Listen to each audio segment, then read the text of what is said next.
国国际广播电台。 ये China radio international है।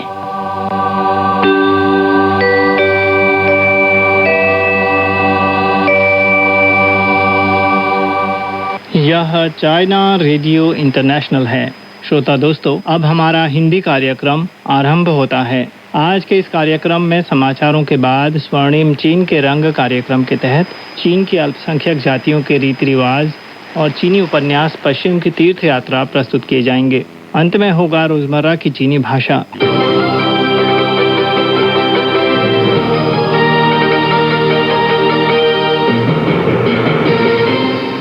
लीजिए सुनिए आज के मुख्य समाचार। चीन ने पारिस्थितिक संरक्षण के लिए 15वीं पंचवर्षीय योजना जारी की। छठा चीन शीतांग पर्यटन और संस्कृति एक्सपो आयोजित होगा और चीन ने फिलिस्तीन इजराइल मुठभेड़ रोकने का आग्रह किया। अब आप अनिल पांडे से आज के पूरे समाचार सुनिए। चीन के पर्यावरण और पारिस्थितिकी मंत्रालय, प्राकृतिक संसाधन मंत्रालय और अन्य विभागों द्वारा हाल ही में संयुक्त रूप से जारी की गई पर्यावरण संरक्षण के लिए 15वीं पंचवर्षीय योजना में यह प्रस्ताव रखा गया है कि 2030 तक पारिस्थितिक संरचना को लगातार अनुकूलित किया जाएगा, पारिस्थितिक गुणवत्ता में लगातार सुधार होगा, जैव विविधता के नुकसान की प्रवृत्ति को प्रभावी ढंग से कम किया जाएगा, उच्च गुणवत्ता वाले पारिस्थितिक उत्पादों की आपूर्ति अधिक प्रचुर मात्रा में होगी, पारिस्थितिकी तंत्र की विविधता की स्थिरता में लगातार इजाफा होगा, पारिस्थितिक संरक्षण और पुनर्स्थापन निगरानी प्रणाली में और सुधार किया जाएगा और राष्ट्रीय पारिस्थितिक सुरक्षा को प्रभावी ढंग से सुरक्षित किया जाएगा।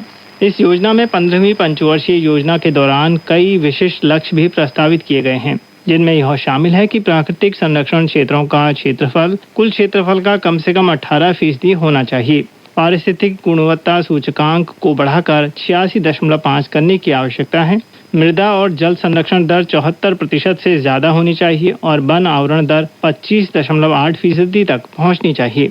योजना में पारिस्थितिक पैटर्न को लगातार अनुकूलित करने का प्रस्ताव है, जिसमें स्पष्ट किया गया है कि पारिस्थितिक संरक्षण और पुनर्स्थापन पर्यवेक्षण के प्रमुख क्षेत्रों में मूल रूप से पारिस्थितिक संरक्षण रेड लाइन, प्राकृतिक संरक्षण क्षेत्र, महत्वपूर्ण पारिस्थितिक कार्य, राष्ट्रीय प्रमुख पारिस्थितिक कार्य क्षेत्र, जैव विविधता संरक्षण के लिए प्राथमिकता वाले क्षेत्र और 3 नॉर्थ परियोजना क्षेत्र शामिल होने चाहिए। उधर छठे चीन शीतांग पर्यटन और संस्कृति एक्सपो पर पहला संवाददाता सम्मेलन 11 अगस्त को लहासा में आयोजित हुआ। इस पर घोषणा की गई कि शीतांग स्वायत्त प्रदेश सरकार द्वारा आयोजित किए जाने वाले छठे चीन शीतांग पर्यटन और संस्कृति एक्सपो का आयोजन 1 से 2 सितंबर 2026 को लहासा में होगा। बताया जाता है कि इस एक्सपो का मुख्य विषय संस्कृति और पर्यटन से अमीर और व्यवसाय से समृद्ध है, जो नए युग में शीचांग की राजनीतिक और सामाजिक स्थिरता, आर्थिक विकास, जातीय एकता, धार्मिक सामंजस्य, बेहतर पारिस्थितिकी, मजबूत सीमा प्रतिरक्षा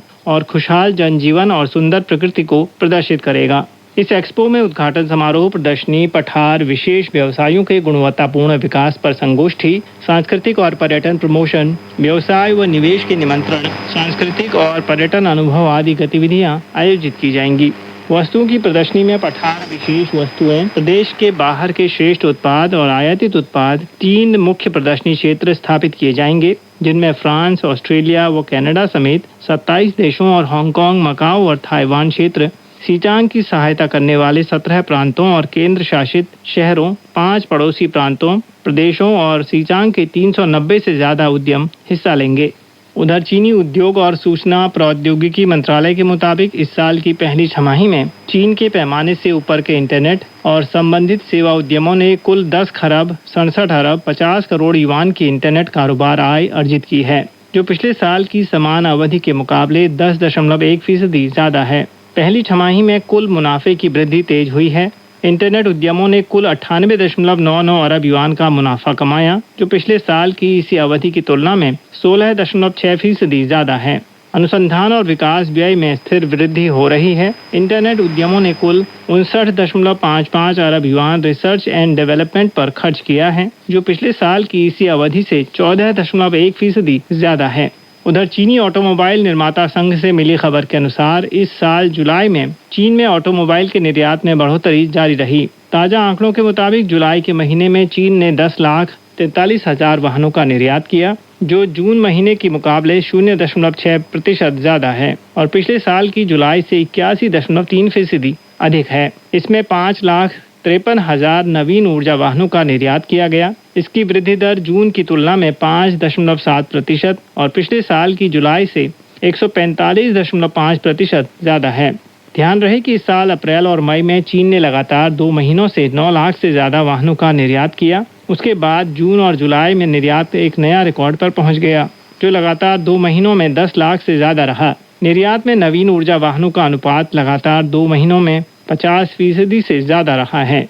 उधर चीनी ऑटोमोबाइल निर्माता संघ के संबंधित अधिकारी ने कहा कि चीनी वाहनों के निर्यात में तेज बढ़ोतरी हो रही है। इसका मुख्य कारण चीन में दुनिया की सबसे संपूर्ण ऑटोमोटिव उद्योग श्रृंखला मौजूद है। उधर 12 अगस्त से एयर चाइना की पेइचिंग से मंगोलिया की राजधानी उलानबातर उड़ान को चीन द्वारा निर्मित बड़े यात्री विमान C919 द्वारा संचालित किया जाएगा, जो चीन के स्वदेशी बड़े यात्री विमान के औपचारिक तौर पर अंतर्राष्ट्रीय नियमित वाणिज्यिक उड़ान संचालन की शुरुआत का प्रतीक है। इससे पहले C919 विमान कई बार विदेशी एयर शो में दिखाया गया था और उसने 2 सिंगापुर एयर शो और एक बार दुबई एयर शो में भी हिस्सा लिया था। उधर जीवन विज्ञान में चीनी पत्रिका वीटा का पहला मुद्रित प्रकाशन 12 अगस्त को जारी किया गया। बताया जाता है कि वीटा का शब्द लैटिन से व्युत्पन्न है। इसका चीनी मतलब होता है जीवन। वीटा श्रृंखला की पत्रिकाओं में वीटा शीर्षक मुख्य जर्नल और कई उप पत्रिकाओं में शामिल किया गया है। इसे open alliance for life sciences से संबंधित विश्वविद्यालयों और संस्थानों ने मिलकर बनाया है। गौरतलब है कि चीन के भीतरी इलाके और हांगकांग व मकाओ के 15 उच्च स्तरीय विश्वविद्यालयों और अनुसंधान संस्थानों की पहल पर open alliance for life sciences की स्थापना वर्ष 2025 में हांगकांग में हुई थी। अब इसमें भीतरी इलाके, हांगकांग और मकाओ के 39 विश्वविद्यालय और संगठन शामिल हैं। यह गठबंधन उच्च स्तरीय वैज्ञानिक पत्रिका और अंतर्राष्ट्रीय वैज्ञानिक डेटा का खुला मंच बनाने में जुटा हुआ है। शैक्षणिक स्तर के हिसाब से वीटा को 3 शीर्ष अंतर्राष्ट्रीय जर्नल्स और उसके सब जर्नल्स के मुकाबले बेंचमार्क किया गया है और जीवन विज्ञान में चीन का प्रथम श्रेणी और जर्नल श्रृंखला बनाया जाएगा। उधर संयुक्त राष्ट्र संघ स्थित स्थायी चीनी प्रतिनिधि फूचोंग ने 11 अगस्त को फिलिस्तीन इजराइल मुद्दे पर सुरक्षा परिषद के आपातकालीन खुली बैठक में भाषण दिया। उन्होंने अंतर्राष्ट्रीय समुदाय से संघर्ष और हिंसा रोकने के लिए हर संभव प्रयास करने का आग्रह किया है।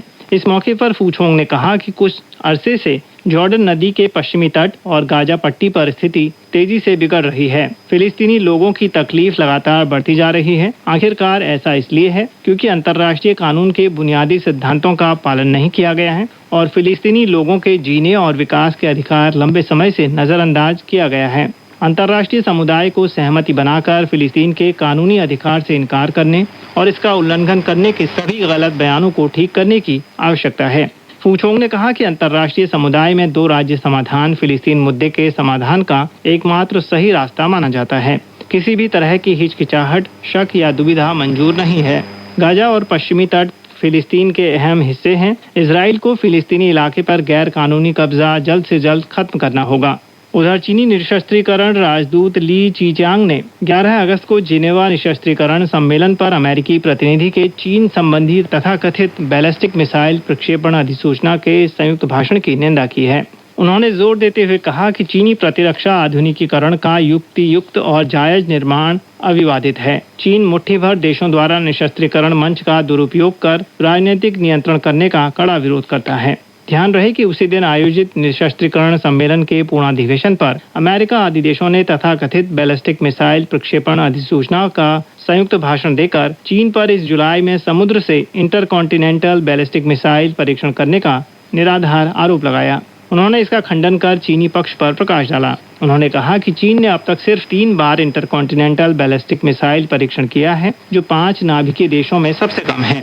अमेरिका विश्व में सबसे ज्यादा इंटरकॉन्टिनेंटल परीक्षण करने वाला देश है। ली चीचांग ने यह भी कहा कि चीन हमेशा शांतिपूर्ण विकास के रास्ते पर चलता है और प्रतिरक्षात्मक नाभिकीय रणनीति का पालन करता है। चीन हमेशा नाभिकीय शक्ति को राष्ट्रीय सुरक्षा के लिए न्यूनतम स्तर पर बनाए रखता है और किसी भी तरह की नाभिकीय हथियार स्पर्धा में हिस्सा नहीं लेगा।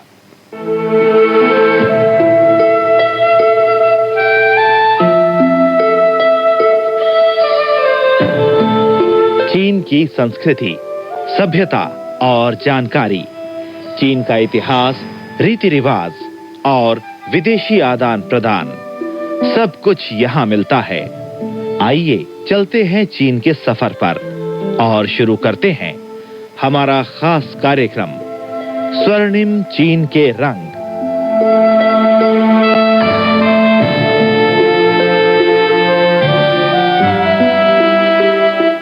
नमस्कार श्रोता मित्रों, मैं हूं आपका मित्र पंकज श्रीवास्तव।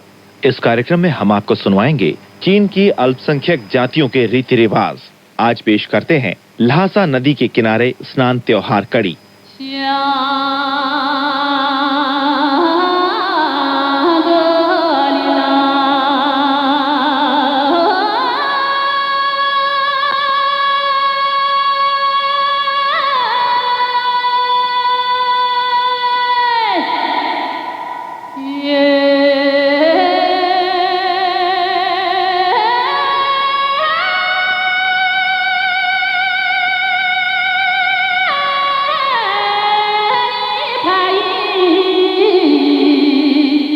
तिब्बती जाति तिब्बत स्वायत्त प्रदेश के अलावा छिंगहाई, कांसू, सिचुआन और यूनान प्रांतों में बसी हुई है।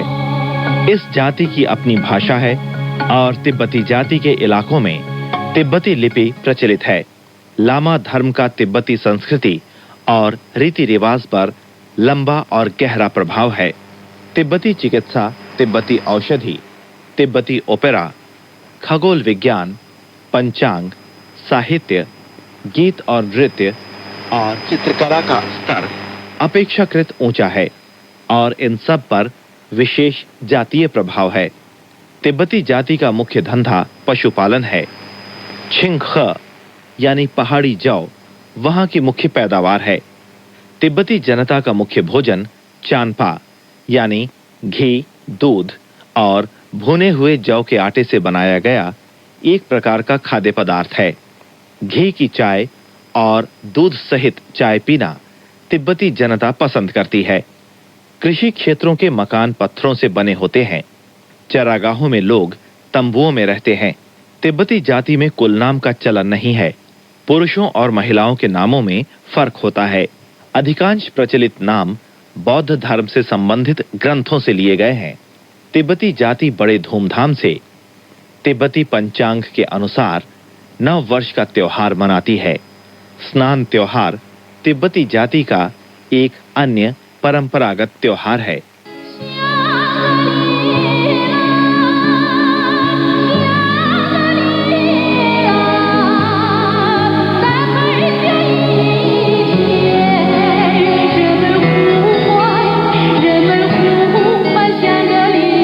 हर वर्ष गर्मी के अंत और शरद के आरंभ में ल्हासा के दक्षिण पूर्व के आसमान पर रात को एक चमकदार सितारा निकलता है, जिसे तिब्बती लोग शांशु सितारा कहते हैं। शांशु का अर्थ पहाड़ी चूहा है। ये सितारा दुनिया की छत यानी तिब्बती पठार पर तिब्बतियों के वार्षिक स्नान त्योहार आगमन की सूचना देता है। इस वक्त सुदूर पठार का मौसम सुहावना होता है और ल्हासा नदी का पानी अत्यंत स्वच्छ होता है। स्नान त्योहार मनाने के लिए तिब्बती लोग पूरे परिवार के साथ तंबू, वस्त्र और गद्दा कंधों पर उठाए और छिंगख की शराब, घी की चाय और केक के लिए ल्हासा नदी के किनारे आते हैं और वहां या तो अस्थायी तंबू लगाते हैं या रंग बिरंगे मोटे कपड़ों से घिरा एक छोटा कमरा बनाते हैं। इस समय ल्हासा नदी के किनारे एक विशेष बस्ती बन जाती है। छोटे बड़े और स्त्री पुरुष सब नदी में स्नान करते हैं। वे दिन भर नदी में तैरते या नहाते रहते हैं। शाम को कुछ लोग उत्सवाग्नि जलाकर बैल और भेड़ का मांस सेंक कर खाते हैं। कुछ रेडियो कैसेट रिकॉर्डर के संगीत सुनते हैं और कुछ इकट्ठे होकर गीत नृत्य का आयोजन करते हैं। ल्हासा नदी के किनारे का माहौल रंगीन और उत्साहपूर्ण होता है। शांशु सितारा एक विचित्र सितारा है।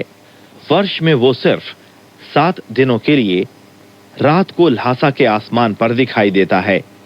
ये समय तिब्बती पंचांग के अनुसार 7वें महीने की 6ठी से 12वीं तारीख के बीच यानी अंतर्राष्ट्रीय कैलेंडर के अनुसार 4 से 10 सितंबर के बीच पड़ता है।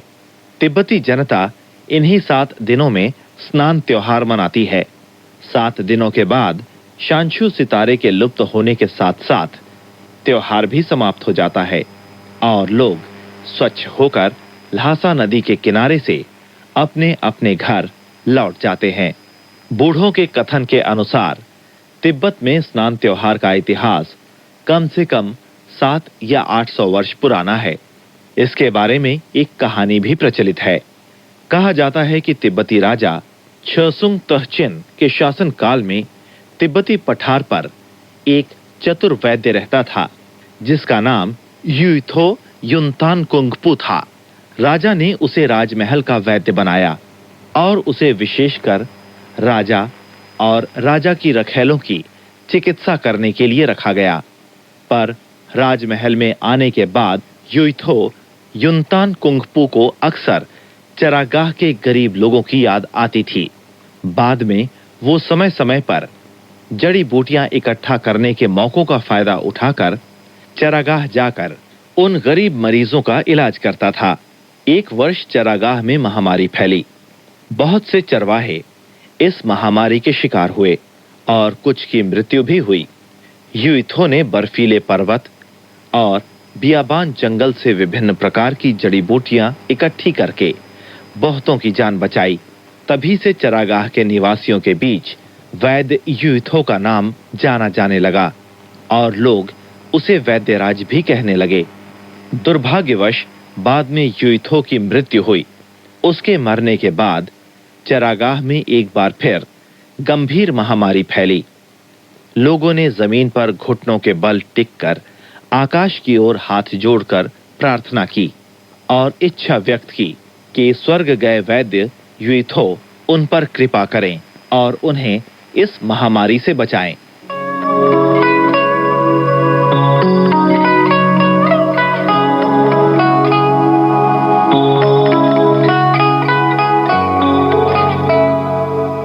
अब आप सुन रहे हैं स्वर्णिम चीन के रंग कार्यक्रम में चीन की अल्पसंख्यक जातियों के रीति रिवाजों के तहत ल्हासा नदी के किनारे स्नान त्योहार कड़ी।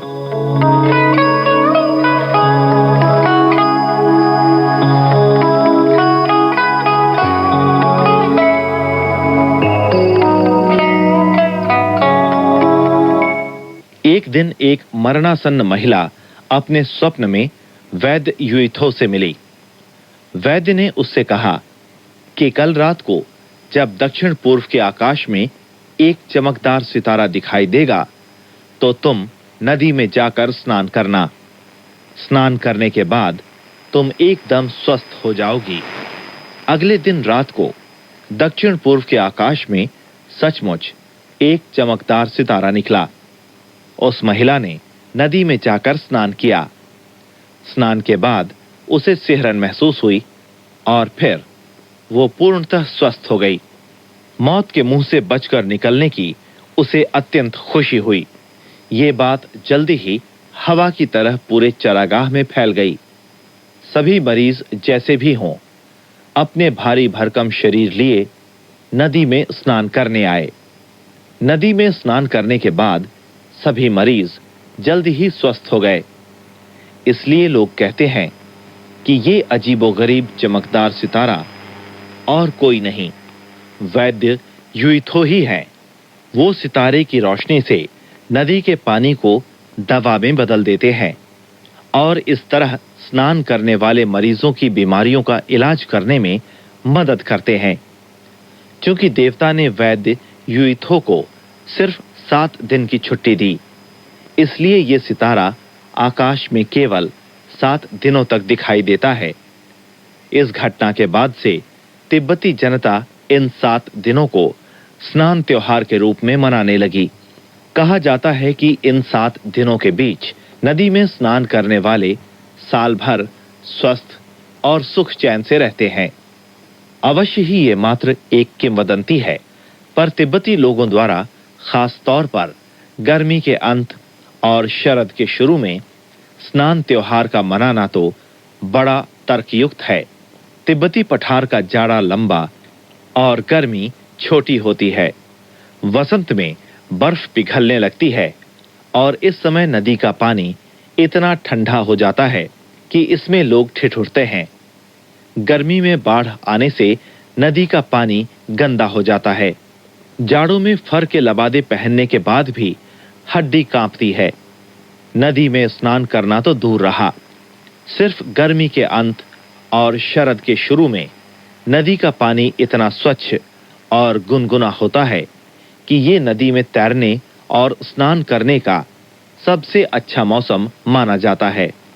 कहा जाता है कि शरद के शुरू में नदी के पानी में 8 विशेषताएं मौजूद रहती हैं।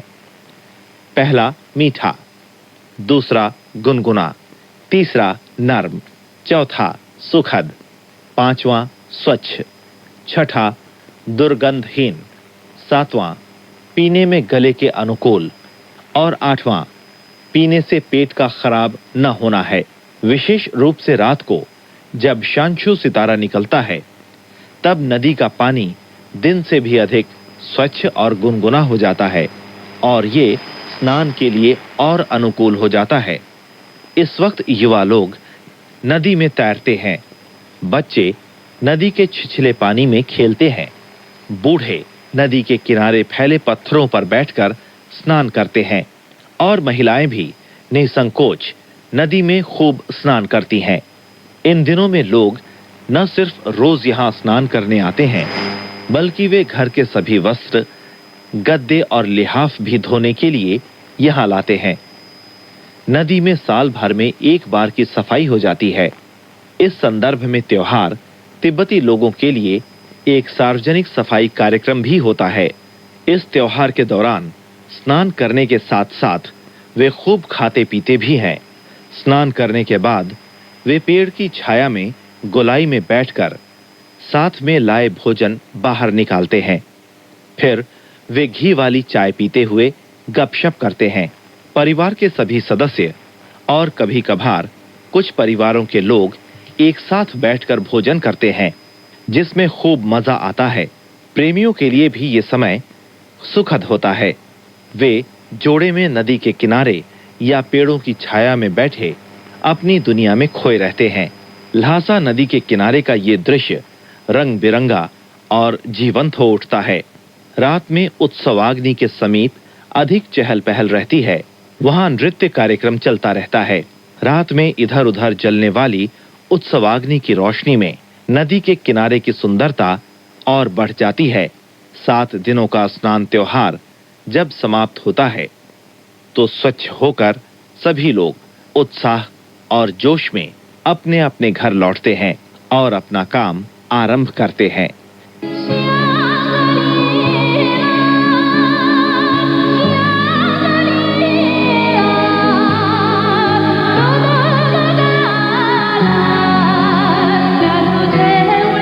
तो श्रोता मित्रों, ये था स्वर्णिम चीन के रंग कार्यक्रम में चीन की अल्पसंख्यक जातियों के रीति रिवाजों के तहत ल्हासा नदी के किनारे स्नान त्योहार।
श्रोता मित्रों, अगली बार हम इसी तरह चीन की किसी और अल्पसंख्यक जाति के रीति रिवाज को लेकर आपके सामने एक बार फिर उपस्थित होंगे। तब तक के लिए अपने मित्र पंकज श्रीवास्तव को आज्ञा दें। नमस्कार।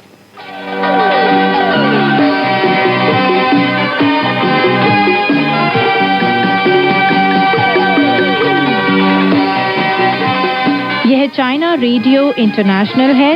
अब शुरू होता है पश्चिम की तीर्थ यात्रा महासागर का समय।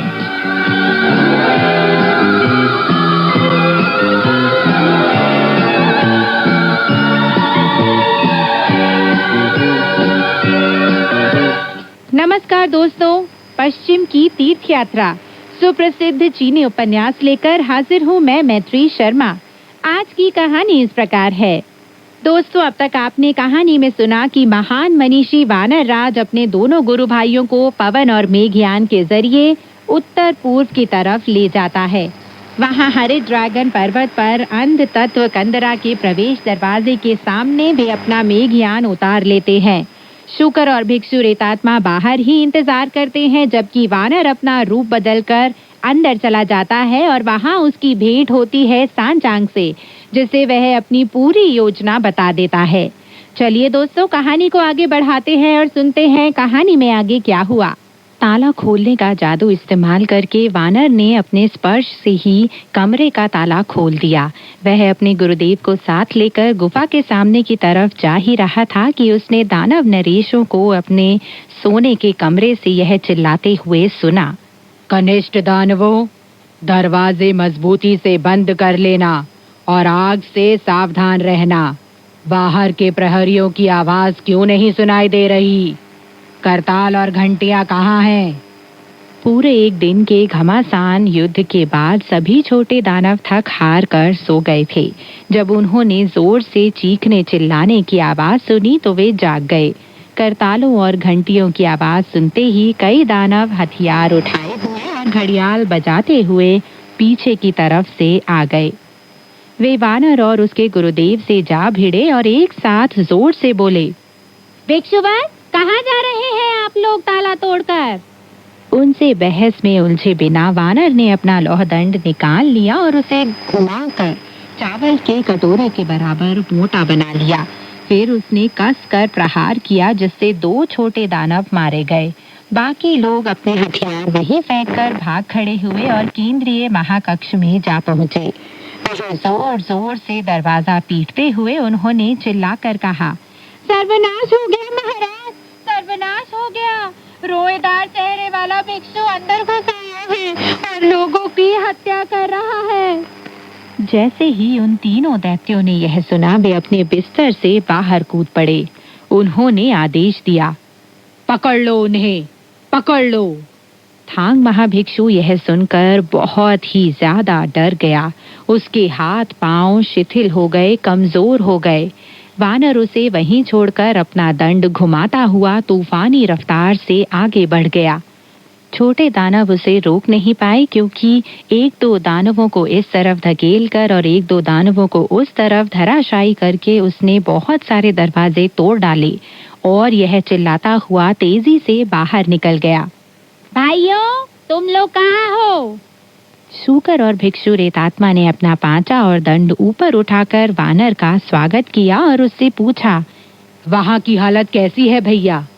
वानर ने उन्हें बताया कि किस तरह उसने गुरुदेव को छुड़ाने के लिए अपना रूप बदल लिया था, किस तरह प्रेतात्माओं के जागने पर उसे मजबूरन गुरुदेव को वहीं छोड़कर लड़ते लड़ते जान बचाकर भागना पड़ा था। चूंकि अब दैत्यों ने थांग महाभिक्षु को फिर से बंदी बना लिया था, इसलिए दानव नरेशों ने उसे फिर से जंजीरों से बांधकर ताले में बंद कर दिया और दीपक की रोशनी में तलवार और परशु घुमाते हुए उससे पूछा, अरे ओ दुष्ट भिक्षु, तुम लोगों ने ताला कैसे खोला और वह वानर अंदर कैसे घुस आया? फौरन सच सच बता दोगे तो तुम्हारी जिंदगी बख्श देंगे, वरना हम तुम्हारे 2 टुकड़े कर देंगे। यह सुनकर थांग महाभिक्षु इतना ज्यादा डर गया कि वह कांपते हुए घुटनों के बल बैठ गया और बोला, महाराज, मेरा यह शिष्य सुनुखुन 72 प्रकार के रूप धर सकता है। अभी अभी वह एक जुगनू का रूप धर के मुझे छुड़ाने के लिए अंदर आ गया था। हमने सपने में भी नहीं सोचा था महाराज कि आप लोग जाग जाएंगे या हम छोटे दैत्यों से जा टकराएंगे। मेरे दुष्ट शिष्य ने उनमें से एक दो को घायल कर दिया और जब उन लोगों ने जोर जोर से चीखना चिल्लाना शुरू कर दिया और हथियारों और मशालों की सहायता से हम पर धावा बोल दिया तो वह मुझे छोड़कर भाग खड़ा हुआ। तीनों दानव नरेशों ने बुलंद आवाज में कहा, अगर हम पहले जाग गए होते तो वह वानर हरगिज नहीं भाग सकता था। इसके बाद उन्होंने अपने सेवकों को आदेश दिया कि वे सामने और पीछे के दरवाजे मजबूती से बंद कर दें और चीखना चिल्लाना भी खत्म कर दें। भिक्षु रेतात्मा बोला, उन लोगों ने दरवाजे बंद कर लिए हैं और चीखना चिल्लाना भी खत्म कर दिया है। इससे ऐसा लगता है कि गुरुदेव की अवश्य हत्या कर डालेंगे। हमें फौरन कुछ करना चाहिए।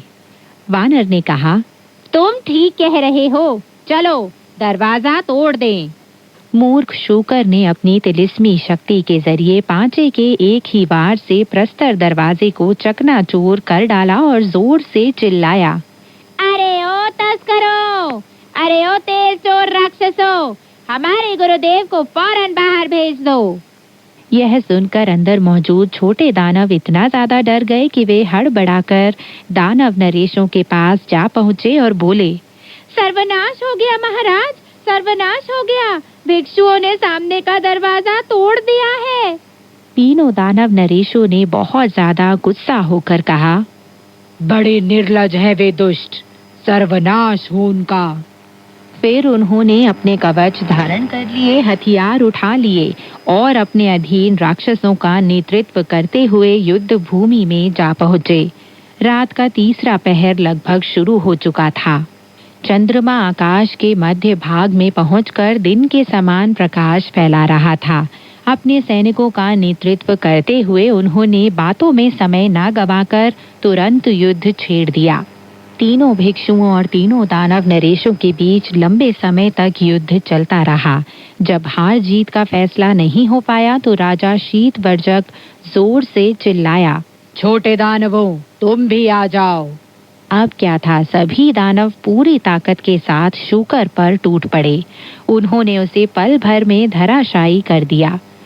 अनेक भैंसा प्रेतात्मा उसे घसीटते हुए गुफा के अंदर ले गए और वहां उसे रस्सी से बांध दिया। जब भिक्षु रेतात्मा ने यह देखा कि शूकर गायब हो गया है और यह सुना कि सभी वृषभ रंभा रहे हैं तो उसने अपने दंड से राजा धूलवर्जक को चकमा देकर भागने की कोशिश की, पर प्रेतात्माओं के एक अन्य दल ने उस पर धावा बोल दिया और उसे भी धराशायी कर दिया। लाख कोशिशें करने पर भी वह उठ नहीं पाया। उसे भी गुफा में ले जाकर बांध दिया गया। यह सोचकर कि इस समय दुश्मन को हरा पाना संभव नहीं है, वानर अपने कलाबाजी मेघयान में भाग खड़ा हुआ। जब शूकर और भिक्षु रेतात्मा को घसीटकर थांग महाभिक्षु के पास पहुंचाया गया तो उसने आंखों में आंसू भरकर कहा, अरे ओ बदनसीबो, क्या तुम्हें भी बंदी बना लिया गया है? लेकिन उखुन कहाँ है? भिक्षु रेतात्मा ने जवाब दिया, जब उसने देखा कि हमें बंदी बनाया जा चुका है तो वह भाग खड़ा हुआ। थांग महाभिक्षु बोला, वह जहाँ भी हो जरूर कहीं न कहीं से मदद लेने गया होगा, पर कौन जानता है कि हमें यहाँ से कब छुटकारा मिलेगा। गुरुदेव और उसके दोनों शिष्य बिल्कुल हताश निराश हो गए। वानर अपने कलाबाजी मेघयान पर सवार होकर करुणा मेघ मठ में लौट गया। वहां भिक्षुओं ने उससे पूछा, क्या आप थांग महाभिक्षु को छुड़ाने में सफल हो गए हैं?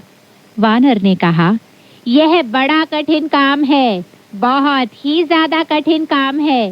वे तीनों प्रेतात्मा अद्भुत तिलिस्मी शक्तियों से लैस हैं।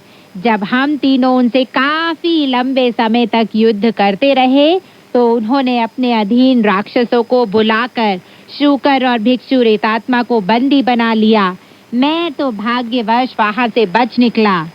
भिक्षुओं ने डर कर कहा, महोदय, अगर आपके समान व्यक्ति भी जो धुंध और मेघों को अपना वाहन बना सकता है उन्हें नहीं पकड़ सका तो वे आपके गुरुदेव की अवश्य हत्या कर देंगे।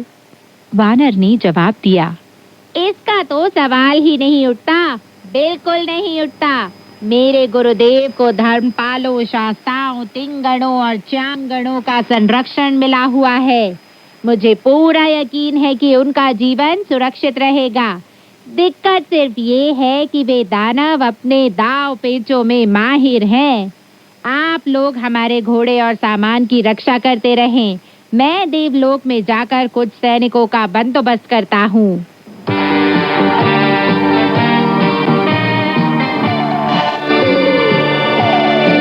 दोस्तों, अब तक आपने कहानी में सुना कि वानर अंध तत्व कंदरा में जाकर सांचांग का ताला खोल ही रहा होता है कि अचानक शयन कक्ष से चिल्लाने की आवाज आती है, जिसे सुनकर सभी छोटे दानव जाग उठते हैं। इससे वानर को उल्टे पांव वापस दौड़ना पड़ता है, क्योंकि अब उसके पास कोई चारा नहीं रह जाता। उसके बाद वह वापस लौटता है और मिलकर शूकर और भिक्षु रेतात्मा के साथ युद्ध करता है। पर वे लोग दैत्यों के सामने नहीं टिक पाते और भिक्षु रेतात्मा शूकर सांचांग के साथ बंदी बना लिए जाते हैं। चलिए दोस्तों, कहानी को आगे बढ़ाते हैं और सुनते हैं कहानी में आगे क्या हुआ। भिक्षुओं ने आतंकित होकर पूछा, क्या आप देवलोक में जा सकते हैं महाशय? वानर ने मुस्कुराकर जवाब दिया, मैं किसी समय वहीं रहता था। जब मैं स्वर्ग समकक्ष महान मनीषी कहलाता था, तो मैंने एक बार पवित्र आड़ू भोज को तहस नहस कर डाला था। भगवान बुद्ध ने मुझे वश में कर दिया था। यही वजह है कि अब मुझे अपने अपराध का प्रायश्चित करने के लिए थांग महाभिक्षु की, जो धर्म सूत्र लेने जा रहे हैं, उनकी रक्षा का दायित्व सौंपा गया है।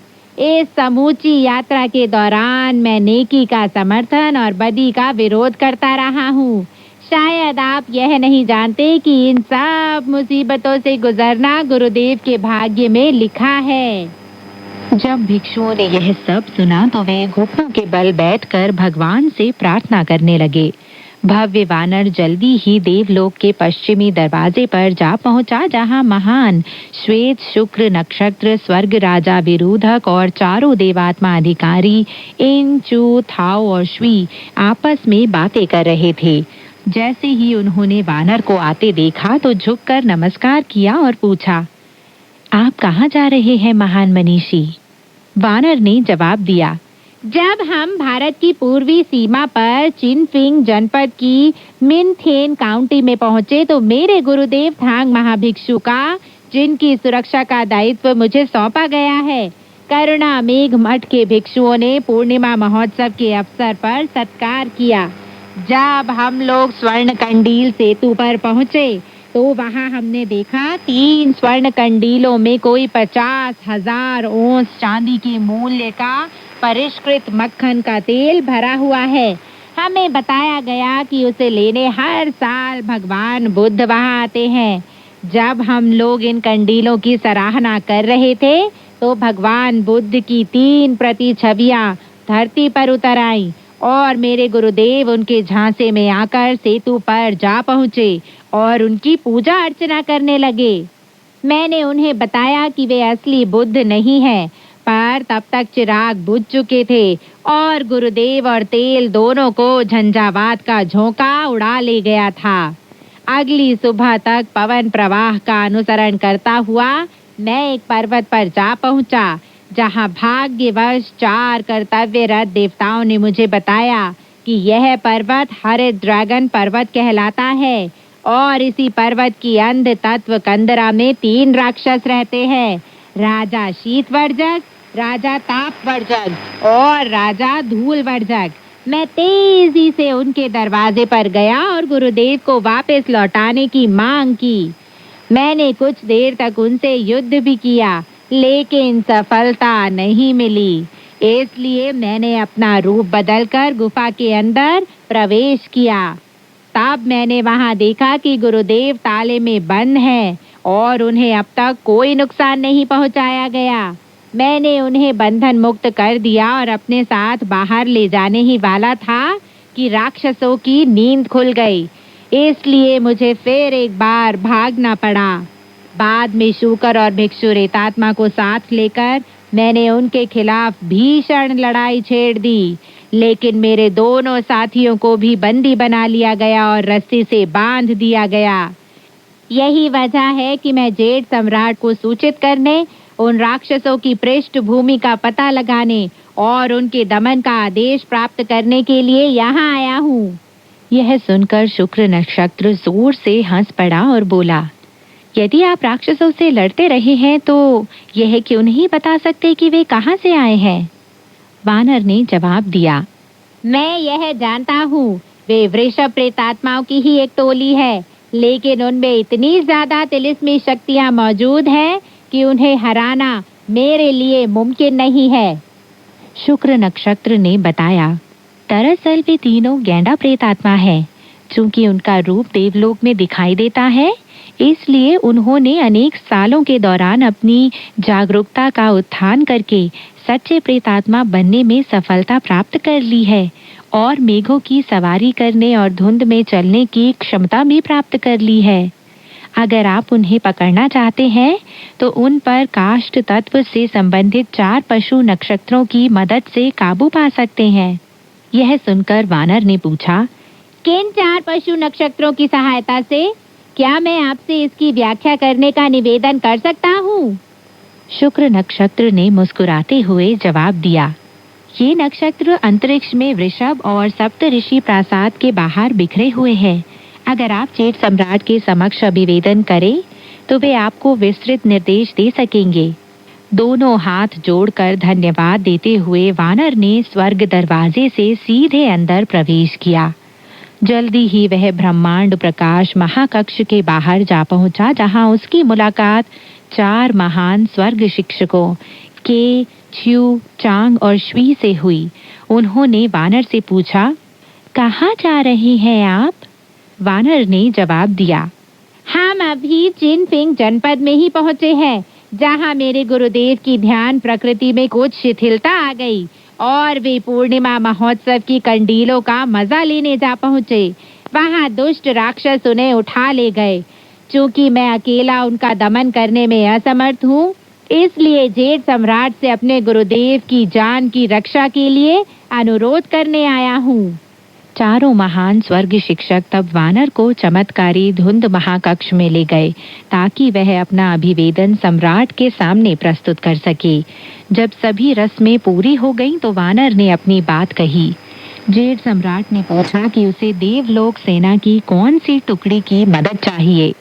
वानर ने जवाब दिया, अभी अभी जब मैं देवलोक के पश्चिमी दरवाजे पर पहुंचा तो शुक्र नक्षत्र ने मुझसे कहा कि वे गैंडा प्रेत आत्मा हैं, जिन्हें केवल काष्ठ तत्व से संबंधित 4 पशु नक्षत्रों की सहायता से वश में किया जा सकता है।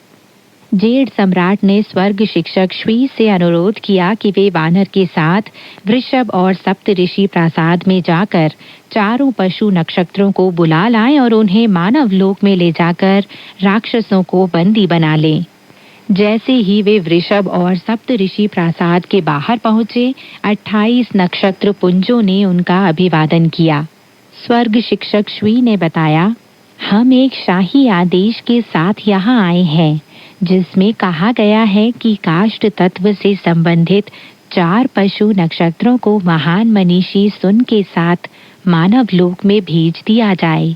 वानर ने मुस्कुरा कर कहा, वयोवृद्ध शुक्र नक्षत्र ने आपके नाम गोपनीय रखे। मैं यह नहीं समझ पाया कि उन्होंने ऐसा क्यों किया। अगर वे मुझे पहले ही बता देते कि 28 नक्षत्र पुंजों में से आप 4 नक्षत्रों को मेरे साथ जाना है, तो मैं आपको आमंत्रित करने खुद ही आ जाता। जेठ सम्राट से आदेश प्राप्त करने के लिए उन्हें कष्ट देने की जरूरत नहीं थी। 4 पशु नक्षत्रों ने जवाब दिया, आप कैसी बात कर रहे हैं महान मनीषी? शाही आदेश के बिना अपनी इच्छा से यहाँ से जाने की हिम्मत हम कभी नहीं कर सकते। वे राक्षस कहाँ हैं? हमें फौरन वहाँ ले चलिए। वानर ने बताया, वे लोग गैंडा प्रेतात्मा हैं, जो चिनफिंग जनपद के उत्तर पूर्व में हरित ड्रैगन पर्वत पर स्थित अंध तत्व कंदरा में रहते हैं। उत्तराषाढ़ एक श्रृंगी नक्षत्र, रेवती वृक नक्षत्र और चित्रा लघु नक्षत्र ने एक साथ कहा, अगर वे सचमुच गैंडा प्रेतात्मा हैं तो आपको केवल पुनर्वसु लक्कड़बग्घे नक्षत्र को अपने साथ ले जाना होगा।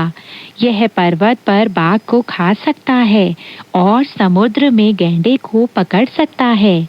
वानर ने जवाब दिया, लेकिन वे चंद्रमा को एकटक देखने वाले साधारण गैंडे नहीं हैं।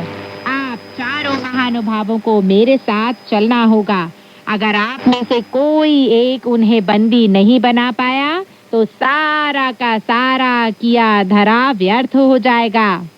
स्वर्ग शिक्षक ने कहा, आप लोग बेकार की बातें कर रहे हैं। शाही आदेश के मुताबिक आप चारों को जाना चाहिए, इसलिए आप चारों को जाना तो जरूर पड़ेगा। उड़कर फौरन वहां पहुंच जाओ। मैं वापस लौटकर सम्राट को सूचित करता हूँ। स्वर्ग शिक्षक ने तब वानर से विदा ली और वापस लौट गया।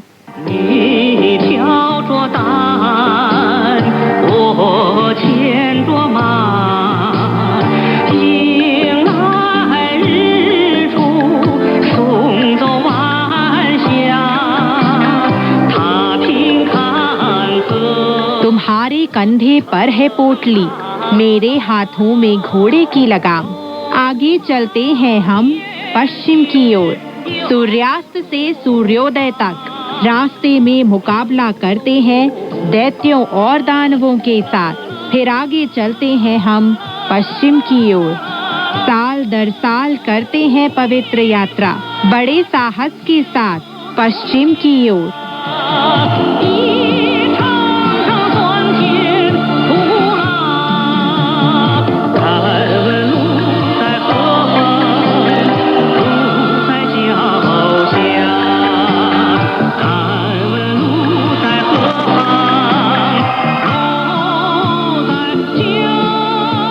तो दोस्तों, आज की कहानी यहीं तक।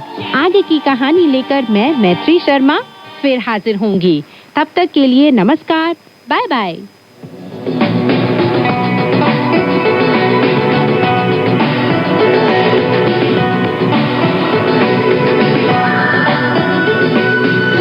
用你的母语学汉语，每日汉语。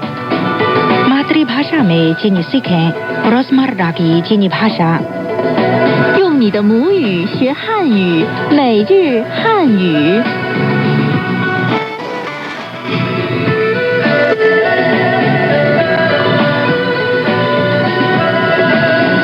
ये चाइना रेडियो इंटरनेशनल है। श्रोता दोस्तों को शादान का प्यार भरा नमस्कार। श्रोता दोस्तों को राकेश वत्स का भी नमस्कार।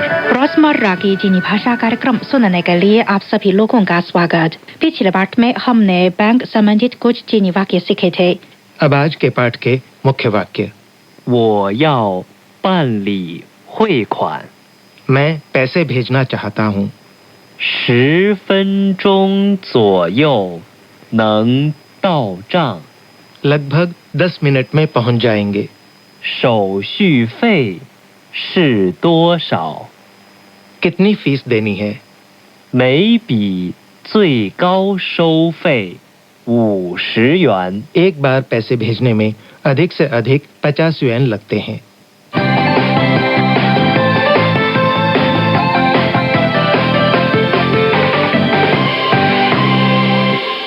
शाओथांग जी, मुझे घर कुछ पैसे भेजने हैं। तो चीनी भाषा में बैंक के कर्मचारी को मैं कैसे कहूँ कि मैं पैसे भेजना चाहता हूँ? आप कह सकते हैं 我要办理汇款。 वो याओ पान ली हुई खान। 我要 मैं चाहती हूँ, वो याओ मैं चाहता हूँ। 汇款 यानी कि पैसे भेजना। हुई खान। 我要办理汇款。 वो याओ पान ली हुई खान। मैं पैसे भेजना चाहता हूँ। आइए सुने आज के पाठ की पहली बातचीत। 你好，我要办理汇款。 请您先填一张汇款单。 好的。 办理汇款 पैसे भेजना। पान ली हुई खान। 我要办理汇款。 वो याओ पान ली हुई खान। मैं पैसे भेजना चाहता हूँ। आइए सुने एक बार फिर आज के पाठ की पहली बातचीत। 你好，我要办理汇款。 请您先填一张汇款单。 好的。 राकेश जी, आशा है आपकी समझ में आ गया होगा। बैंक का कर्मचारी आपको सबसे पहले एक फॉर्म भरने के लिए कहेगा। फॉर्म में आप अपना नाम, पता और पैसे पाने वाले व्यक्ति का नाम व पता ठीक भरिए। फॉर्म भरने के बाद क्या आप भी ये जानना चाहते हैं कि कितने समय में ये पैसे पहुंच जाएंगे? अवश्य।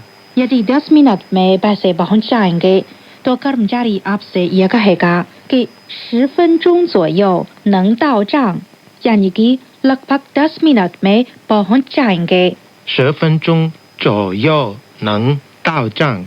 10分钟 10 मिनट, 10分钟左右 लगभग, 左右能 सकना, 能到账 पहुंचना। 到账。10分钟左右能到账, लगभग 10 मिनट में पहुंच जाएंगे। 10分钟左右能到账。 आए आज के पाठ की दूसरी बातचीत सुने।多长时间能到账？10分钟左右能到账。 शाओथांग जी, अब मैं ये जानना चाहता हूँ कि कितनी फीस देनी है। आप कह सकते हैं 手续费是多少？手续费是多少？手续费 fees 手续费是 होना 是多少 कितनी 多少？手续费是多少 कितनी फीस देनी है? 手续费是多少？ आए अब हम आज के पाठ की तीसरी बातचीत सुने। 手续费是多少？按1%的比例收取，每笔最高收费50元。 शाओथांग जी, अभी मैंने पूछा कि 手续费是多少? इसके बाद बैंक के कर्मचारी ने जो मुझे जवाब दिया वो मेरी समझ में नहीं आया। कृपया आप मुझे समझाइए। अवश्य। कर्मचारी ने कहा 每笔最高收费50元, यानी हर एक बार अधिक से अधिक 50 元。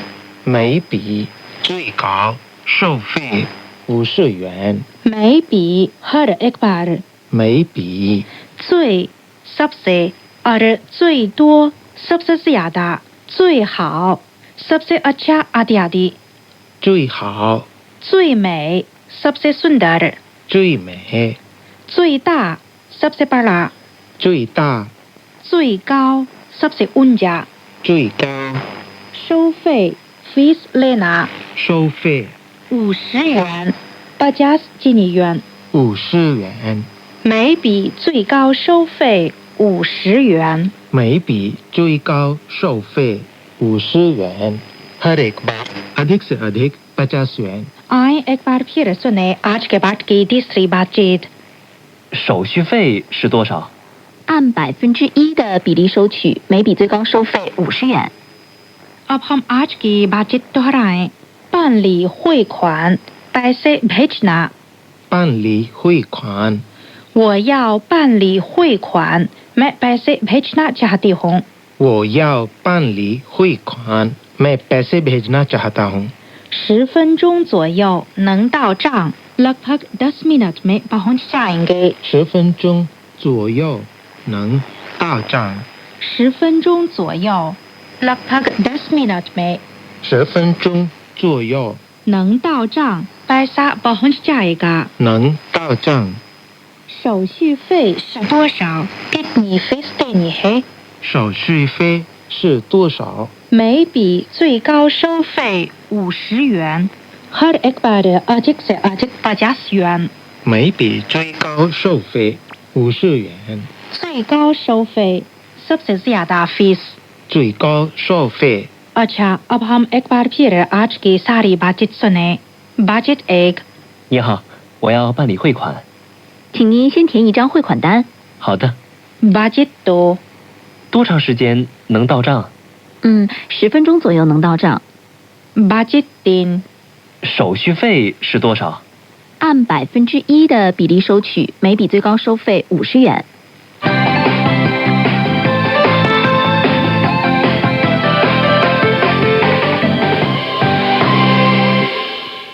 अच्छा दोस्तों, आए अब वेतुंग भाई से चीनी संस्कृति के बारे में कुछ जानकारी लें।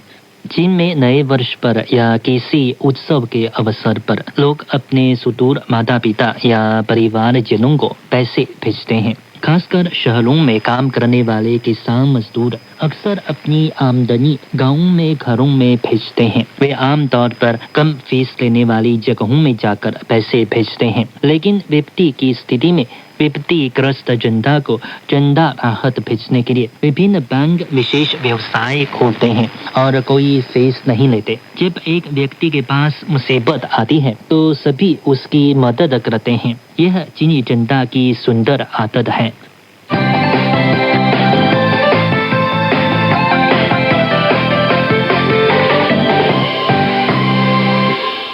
अच्छा दोस्तों, आज का पाठ यहीं तक। अब शाओथांग और राकेश वत्स को आज्ञा दें, फिर मिलेंगे। नमस्कार। नमस्कार।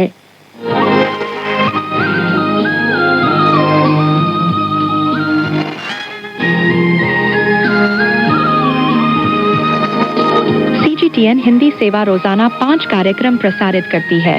हमारा पहला कार्यक्रम भारतीय समय के अनुसार सुबह 8:30 से 9:30 बजे तक, दूसरा कार्यक्रम संध्या के 6:30 से 7:30 बजे तक, तीसरा कार्यक्रम रात के 8:30 से 9:30 बजे तक, चौथा कार्यक्रम रात के 9:30 से 10:30 बजे तक और पांचवा कार्यक्रम रात के 10:30 से 11:30 बजे तक प्रसारित होता है।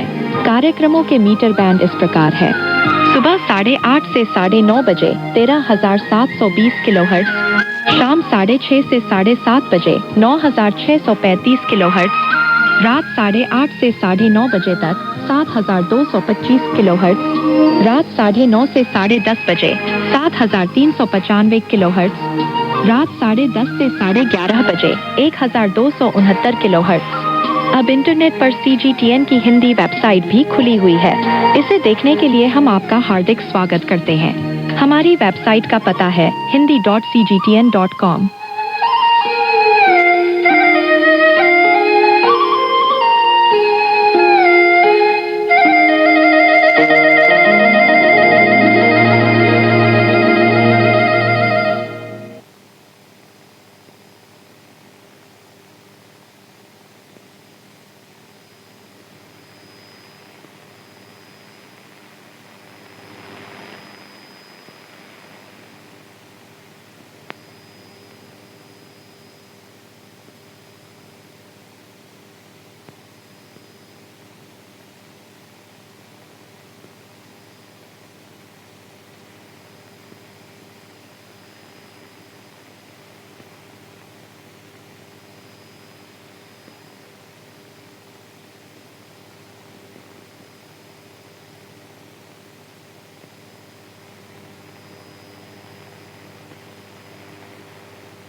CGTN Radio. Hear the difference.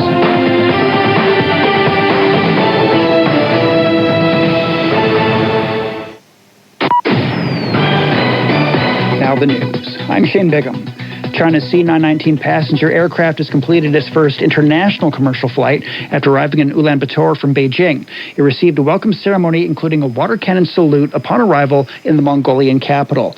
C919 entered service in 2023 and has safely transported more than 7.5